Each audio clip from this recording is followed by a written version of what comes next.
السلام علیکم ورحمۃ اللہ وبرکاتہ۔ جی ہاں ناظرین، مشرق وسطیٰ اس وقت تاریخ کے سب سے بڑے ہولناک موڑ پر کھڑا ہے اور شاید وہ گھڑی آن پہنچی ہے جس کا ڈر پوری دنیا کو دہائیوں سے تھا۔ ایران کی سرزمین سے آنے والی خبریں اس قدر تشویشناک اور دل دہلا دینے والی ہے کہ انسانیت کانپ اٹھے۔ یہ کوئی عام سرحدی جھڑپ نہیں ہے، بلکہ یہ ایک بے حد غیر مساوی اور خونی معرکہ ہے، جہاں ایک طرف دنیا کی سب سے بڑی فوجی طاقتیں امریکہ اور اسرائیل متحد ہے اور دوسری طرف تنہا ایران اپنی بقا کی جنگ لڑ رہا ہے۔ اس وقت تہران، اصفہان اور قم جیسے تاریخی شہروں کے آسمان پر امریکی فضائیہ نے مکمل قبضہ کر رکھا ہے اور وہاں سے بارود کی ایسی بارش ہو رہی ہے جس نے عام شہریوں کی زندگیوں کو جہنم بنا دیا ہے۔ سینکڑوں رہائشی علاقے ملبے کا ڈھیر بن چکے ہیں، ہزاروں بے گناہ جانیں لقمہ اجل بن چکی ہے اور زخمیوں کی تعداد اتنی زیادہ ہے کہ اسپتالوں میں جگہ کم پڑ گئی ہے اور سڑکیں خون سے رنگین ہو چکی ہے۔ ایرانی قیادت اور وہاں کے عوام جس بے مثال حوصلے اور ایمانی جذبے سے جارحیت کا مقابلہ کر رہے ہیں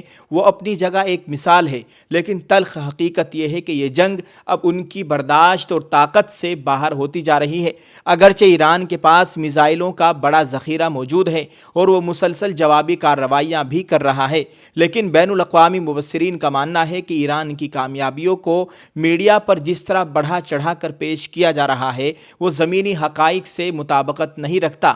چند ایرانی میزائل اسرائیلی شہروں پر گرے ہیں اور کچھ امریکی بحری جہازوں کو نشانہ بنانے کے دعوے بھی سامنے آئے ہیں، لیکن تباہی کا تناسب دیکھا جائے تو ایران کا دفاعی نظام بری طرح متاثر ہوا ہے۔ دوسری طرف امریکی B-52 بمبار طیارے اور چند جدید ترین ڈرونز روزانہ سینکڑوں فضائی حملے کر رہے ہیں، جن کا نشانہ براہ راست ایرانی دفاعی تنصیبات اور میزائل لانچرز اور پاسدار انقلاب کے اہم اڈے بن رہے ہیں۔ اسرائیل اور امریکہ کے لیے جنگ شاید ایک فوجی مشق کی طرح ہے، کیونکہ ان کے پاس ٹیکنالوجی اور مسائل کی کوئی کمی نہیں ہے، جبکہ ایران کے لیے یہ معرکہ زندگی اور موت کا مسئلہ بن چکا ہے۔ ناظرین، حالات کی سنگینی کا اندازہ اس بات سے لگایا جائے کہ روس اور چین جیسے ممالک جنہیں ایران کا دوست سمجھا جاتا ہے وہ بھی اس وقت اس آگ کو روکنے کی پوزیشن میں نظر نہیں آ رہے ہیں۔ عالمی برادری نے مجرمانہ خاموشی اختیار کر رکھی ہے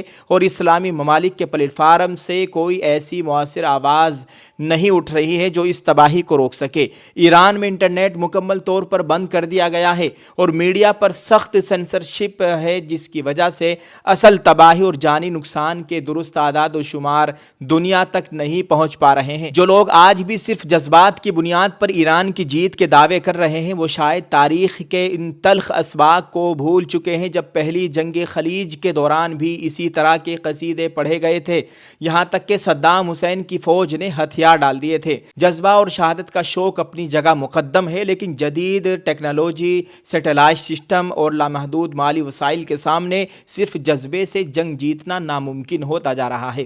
اسی کشیدگی کے دوران ایک اور انتہائی اہم اور چونکا دینے والی خبر خلیجی ممالک کی طرف سے سامنے آئی ہے۔ بحرین، کویت، عمان، قطر، سعودی عرب اور متحدہ عرب امارات جیسے ممالک نے امریکہ اور اسرائیل کے حملوں کے طریقہ کار پر شدید ناراضگی کا اظہار کیا ہے۔ ناظرین، ان ممالک کا کہنا ہے کہ امریکہ نے ایران پر حملوں سے قبل انہیں کسی قسم کی پیشگی اطلاع نہیں دی، جس کی وجہ سے یہ ممالک ایران کی ممکنہ جوابی کارروائیوں کے نشانے پر آ گئے ہیں۔ خلیجی نمائندوں کا یہ سنگین الزام ہے کہ امریکہ اور اسرائیل نے صرف اپنی افواج اور مفادات کی حفاظت کی اور پورے خطے کو خطرے کی آگ میں تنہا جھونک دیا ہے۔ سعودی عرب کے سابق خفیہ حکام کے نمائندے پرنس ترکی الفیصل نے تو یہاں تک کہہ دیا ہے کہ یہ دراصل نتن یاہو کی اپنی جنگ ہے جس میں وہ امریکہ کو زبردستی ملوث کر رہے ہیں۔ پینٹاگون کے حکام نے خود امریکی کانگریس کے سامنے یہ تسلیم کیا ہے کہ ایران کے ڈرون حملوں کو روکنا اب ان کے لیے ایک بڑا چیلنج بن چکا ہے۔ جنگ کے آغاز سے اب تک ایران نے تقریباً 380 بیلسٹک میزائل اور 1480 ڈرونز فائر کیے ہیں۔ اگرچہ وائٹ ہاؤس کا دعویٰ ہے کہ آپریشن ایپک پیوری کے تحت ایران کی میزائل سازی کی صلاحیت کو 90% تک ختم کر دیا گیا ہے، لیکن زمینی صورتحال کچھ اور ہی کہانی سنا رہی ہے۔ ایران کی معیشت جو پہلے ہی برسوں کی پابندیوں سے کمزور ہو چکی تھی، اب اس جنگ نے اسے مکمل تباہی کے دہانے پر پہنچا دیا ہے۔